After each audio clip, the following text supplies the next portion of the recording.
नमस्कार. आजच्या इलेक्ट्रिकल व्हिडिओमध्ये तुमचं सर्वांचं स्वागत आहे. आज मी तुम्हाला सिरीज टेस्ट लॅम्पवर कॅपॅसिटर कसा चेक करायचा ते मी शिकवणार आहे. सिरीज टेस्ट लॅम्पवर कॅपॅसिटर न चेक करता प्रत्येकजण या पद्धतीने कॅपॅसिटर चेक करतो. अशा पद्धतीने फेज न्यूट्रलला टाकून नंतर शॉर्ट केला जातो. तर त्यावरनं आपल्याला कन्फर्म कळत नाही की तो कॅपॅसिटर चालू आहे की नाही. पण ज्यावेळेस आपण सिरीज टेस्टवर ज्यावेळेस चेक करतो त्यावेळेस आपल्याला कन्फर्म कळेल की कॅपॅसिटर चालू आहे की नाही. हे बघा, मी तुम्हाला चेक करून दाखवतो. हा सिरीज टेस्ट लॅम्प घेतलेला आहे.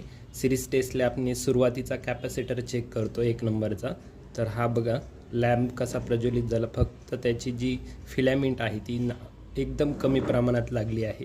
त्याच्यानंतर दुसरा कॅपॅसिटर घेतला तर त्या कॅपॅसिटरवर म्हणजे लॅम्प लागलाच नाही. बघा, परत चेक करून दाखवतो. त्याच्यानंतर तिसरा कॅपॅसिटर आहे, त्याच्यावर लॅम्प फुल लागलेला आहे. म्हणजे जो कॅपॅसिटर चालू असेल त्यावर लॅम्प फुल लागतो आणि जो कॅपॅसिटर खराब झालेला असेल त्याच्यावर लॅम्प एकदम डिम लागतो, म्हणजे ज्याची फिलॅमेंट एकदम कमी लागते. बघा, हा कॅपॅसिटर खराब आहे, हा पण कॅपॅसिटर खराब आहे, याच्यावर तर लागतच नाही. आणि हा कॅपॅसिटरवर लागते, याचा अर्थ हा कॅपॅसिटर चालू आहे.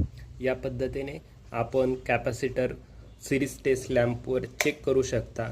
डायरेक्ट बोर्डमध्ये न चेक करता सिरीज टेस्ट लॅम्पवर तुम्ही कॅपॅसिटर चेक करा आणि कॅपॅसिटर चेक केल्यानंतर ते कॅपॅसिटर अशा पद्धतीने शॉर्ट करून घ्या, जेणेकरून तुम्हाला त्याचा शॉक लागणार नाही. या पद्धतीने तुम्ही काय करायला पाहिजे, चेक केलेला कॅपॅसिटर शॉर्ट करून घ्यायला पाहिजे. धन्यवाद.